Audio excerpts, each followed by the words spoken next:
Good morning, BookTube. It's around 8:30 on Sunday morning. I've finished a workout, and then to counterbalance the workout, since it's Sunday, I went and got donuts from a local shop, and they sell raspberry fritters, like apple fritters, and they are delicious. So I got some of them, and now I'm sitting down to read. And I was going to read the book about the Texas cattle ranch, but I thought I would check Hoopla and then I was just going to share with you what I'm going to be reading instead for the next hour or two, because I primarily use Libby for library books, but I just thought I would show you the random books I have on Hoopla, because they you get, instead of like requesting books and having them on hold and then borrowing them for 21 days, instead you have a limited amount of books. So right now I have 5 books left, and I think I get like 20 or 25 borrows using, because I have a bunch of library cards. This is using my Los Angeles library card. I wish you could put them all in one, like Libby. Like you can put all your library cards and just check and see what's available. Anyway, so with Hoopla, I'm sure a lot of people know already, but I'm just explaining it in case you don't. You don't have to worry about hold times, but the books expire. You get a certain a limited amount of books you can borrow. So for this one, I think I'll get, like I said, 20, 25. So I want to read these so I don't use up extra borrows. So I have a couple, and these aren't in order. Like on my phone, this is an Apple tablet, but my phone is Google Pixel, so it's different. But on my phone, it has them all by due date. But this one, they're all mismatched. They're all out of order. So I'm going to read this one today because this expires in 4 days. Pictures of the Floating World by Amy Lowell, and this is a poetry collection. And then I'm going to read Molly's Pilgrim by Barbara Cohen, and I got this because of the pretty autumn cover here. And I'm going to read The Story of Ruby Bridges by Robert Coles. Let's see, what else? And then I'm not sure I'm going to read all these. Like the audiobook, I'm going to finish my current audiobook before getting to Eve Bunting's book. I like Eve Bunting. She writes children's books.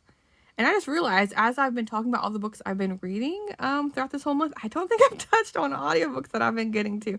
I haven't got to that many, but I have been reading them, just not talking about them. And I have Our Library by Eve Bunting. I think this one is more of like a children's picture book than it is, let's see, because it also, 32 pages, yeah. So that's a children's picture book. I just was just seeing what Hoopla had for, you can see, yeah, I just went through what's by Eve Bunting. So this is Peepers.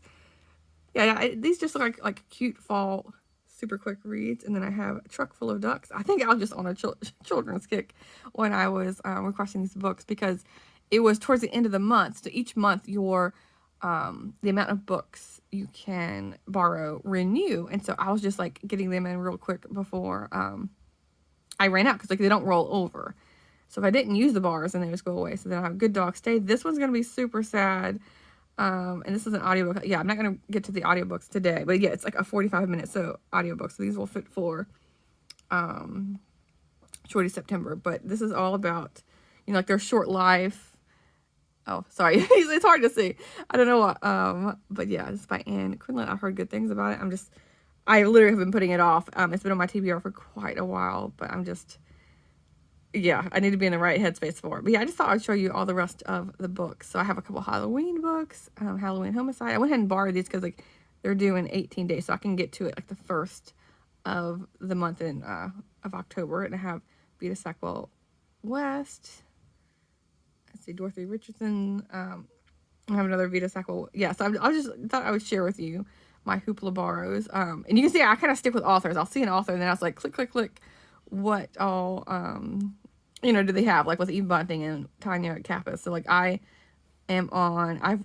listened to the first story, this Paddler's Promises and Poison, and now I'm on number 17. So they have a collect bind up here, and even the bind up is only 13 hours for 3 books. So you can see how short these books are. And this is a set in an RV park, and there's a cozy mystery series in a small town Kentucky. So yeah, those are fun little quick reads to get through. Okay, so I'm off to do some reading, and I will check back in later.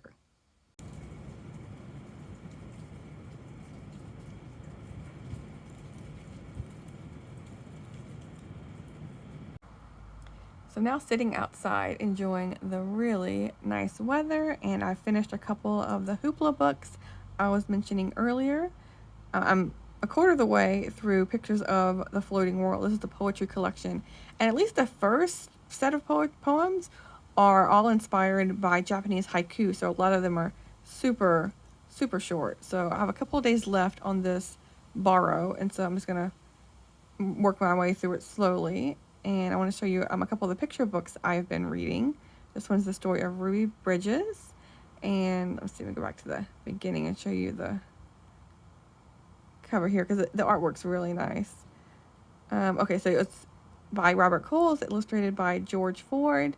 And this is about a young girl who is one of the only, she's one of 4 African American children who are going to schools that are recently desegregated in Louisiana. And this is like a nonfiction, true story. And she is one of the only, she's the only kid in her classroom. So it's just her and the teacher for, it seems like almost a whole year before any other kids show up. And there's lots of parents protesting that she's constantly having to walk through every day as she's going to school. So I just want to show you some of the artwork here, because it's really nice artwork as well. And let's see. Yeah, I've just been working my way through a ton of these children's picture books. This one was like one of my favorites. This is Peepers by Eve Bunting, illustrated by James Ransom. And it's about a family, and the dad has a old school bus that he's like fixed up. And the boys get strung along because they're helping clean up the bus after, each day. And the boys kind of make fun of the tourists because they're always saying, oh, look how pretty this is, look how pretty this is. And so they're like making fun of them, like, oh, look how pretty the trash can is, and, things like that. But I just love the artwork and like the setting of Vermont with the covered bridges. It's just so, so pretty. And there's the bus here. But yeah, this one's really nice. And let's see, what else? This one, the Truck of Ducks, it was just not my humor. It was like, I'm sure little kids would love this. This is Ross Barak. I think it's one of the newer children's picture books that I borrowed. But it's all about him trying to find where to deliver these ducks at. And he encounters all sorts of people who need trucks, but just not a truck full of ducks. So yeah. I know, little kids would like it. I just didn't care for it too much. And then I read Our Library by Eve Bunting. This is about a group of kids who love their library. It's illustrated by Maggie Smith. And their library is becoming like, it might be closed. They're not sure because they're low on funds. They need the walls painted. They need their roof fixed. And so the kids read books to figure out how to help them renovate the library, how to keep it going, because they just love reading so much they can't imagine their lives without books. So who cannot identify with that? So here's like some of the books they're checking out to figure out how to fix things. So this one was super cute. And I read this last one right here, again with a really pretty cover. This is Molly's Pilgrim, and it's by Barbara Cohen. And it takes all kinds of pilgrims to make Thanksgiving. And this is set, during Thanksgiving. And so she is, her family had recently moved to New York from Russia. And, her family considers themselves, modern day pilgrims. And, but the kids in her classroom, make fun of her for talking different, talking with an accent, dressing differently, looking differently. So I just want to show you some of the artwork here. It's in black and white illustrations. So here's some of the kids, making fun of her.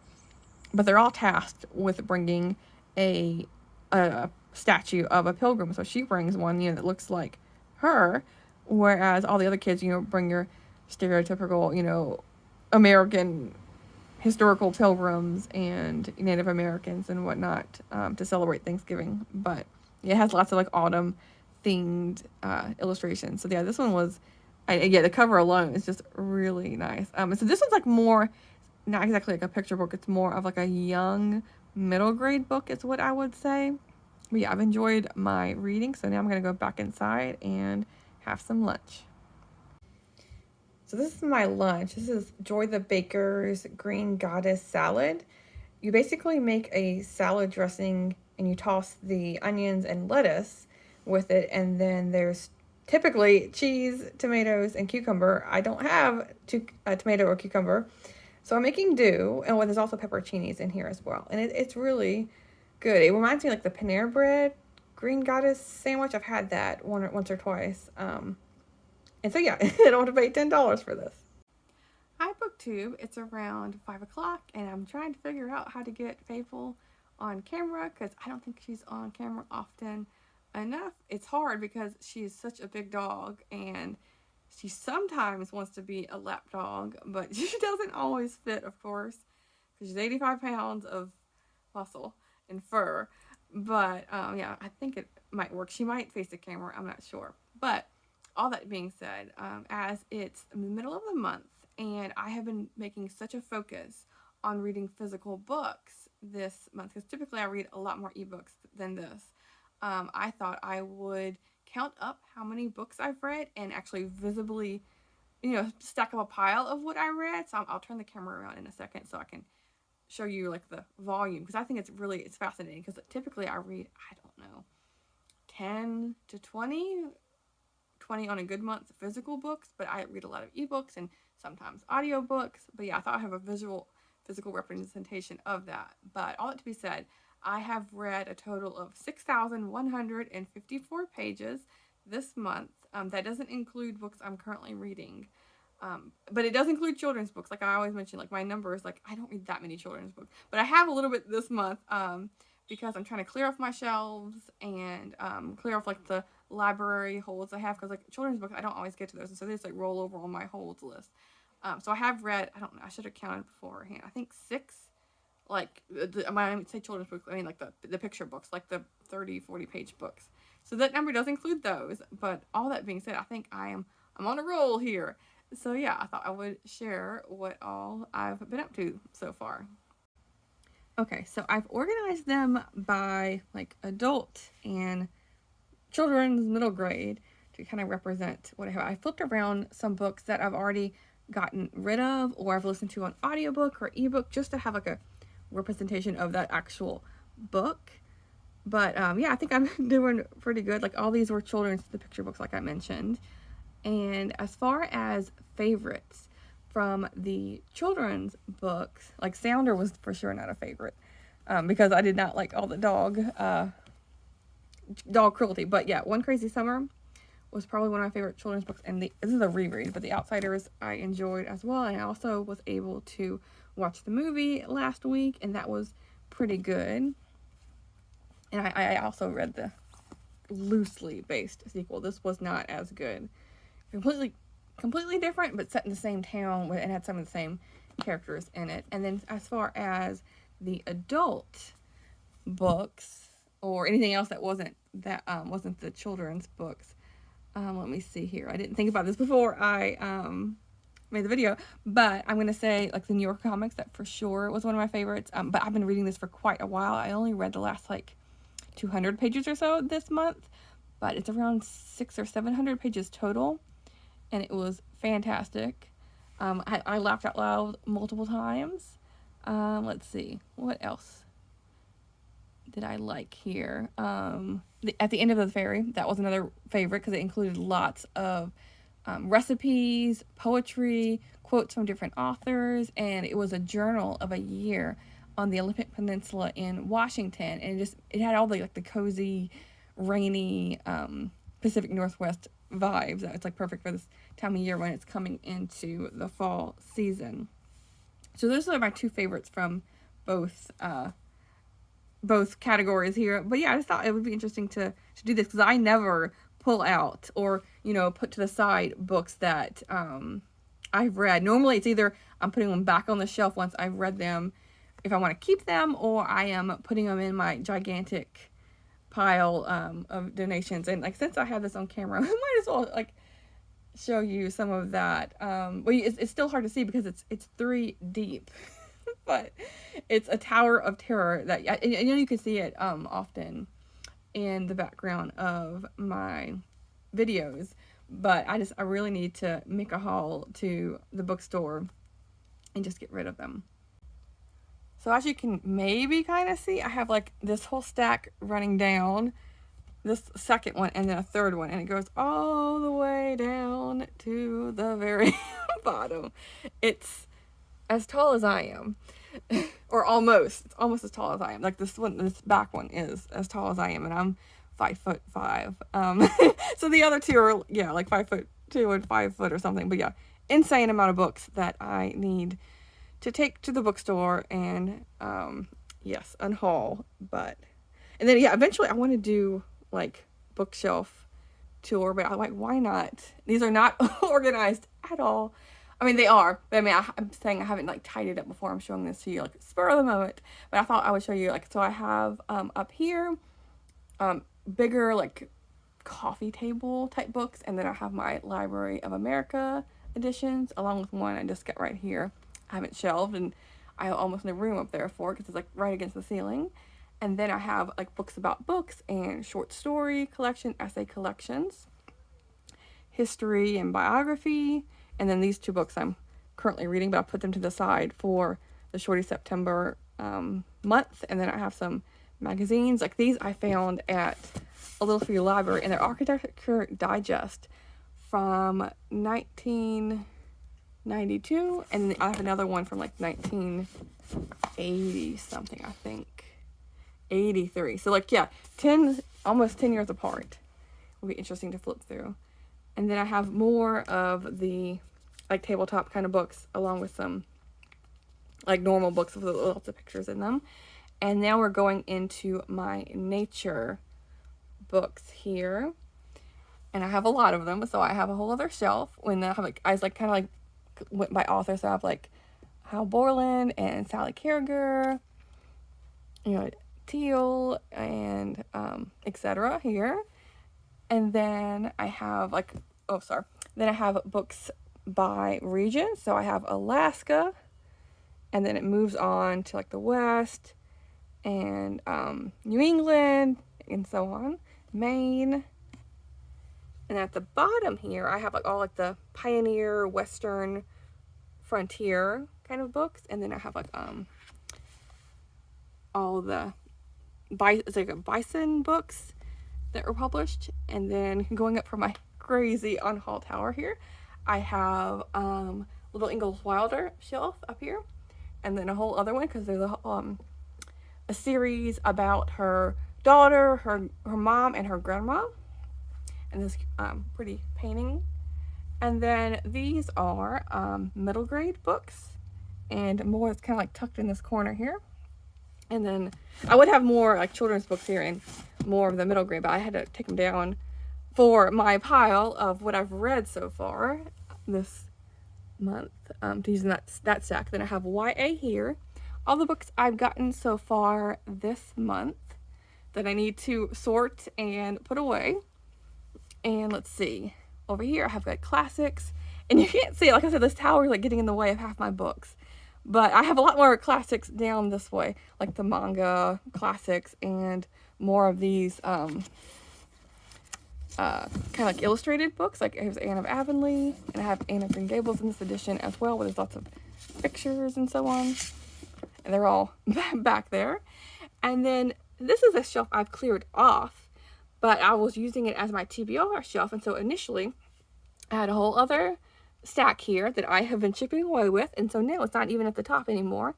I just have these left on my TBR, and I'm still really looking forward to the Jane Austen illustrated treasury with all those like little knickknacks and stuff. That's like for sure one I'm like saving, maybe saving for best for last, I'm not sure. So yeah, those are the books on my TBR. And then going up all the way to the tippy top here, these are like a mixture of like my boyfriend's books and my books. Like this, the first couple are fantasy. So we have Brandon Sanderson and his like newest books, and then behind there is a bunch of books. Let's see if I can check all back there. And with this like really, if I can move this down without dropping something, there's these really pretty bookends that we've gotten. Okay, so let me put this here, and then we have Robert Jordan series, And like I read this decades ago, and then I introduced him to it, and he's only read like the first 3, maybe 2.5, but he's been reading these for years and years. But he's never read any of these, and so yeah, we'll see. But he wanted to. But that being said, he's only read the first 2 at the time, and he wanted to collect all of them. So he's owned them for years, but hasn't read them yet. But I have like a couple of times.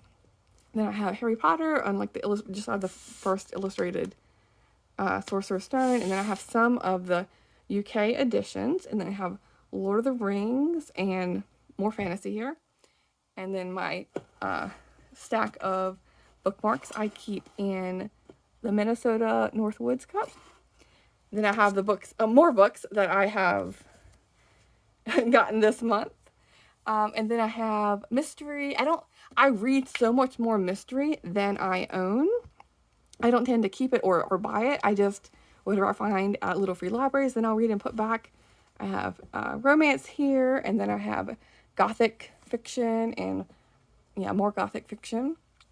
And then, let's see, there's westerns, and I was able to really cut down on my western collection, because I know that's one shelf I was able to do a bookshelf tour of, and when I participated on June on the Range, I read a bunch of those books and was able to, it's still pretty massive, but I am working my way through it, and I want to start reading some of these for Shorty September. And then the last shelf here is just miscellaneous fiction that doesn't really fit in any category. I guess you would say, like, just adult fiction, mixed with like historical fiction and so on. So yeah, those are my bookshelves in mini form. Like I said, I do want to do a bookshelf tour eventually, but once I get these tidied up and for sure these books out of the way, then I will feel more free to be able to do that.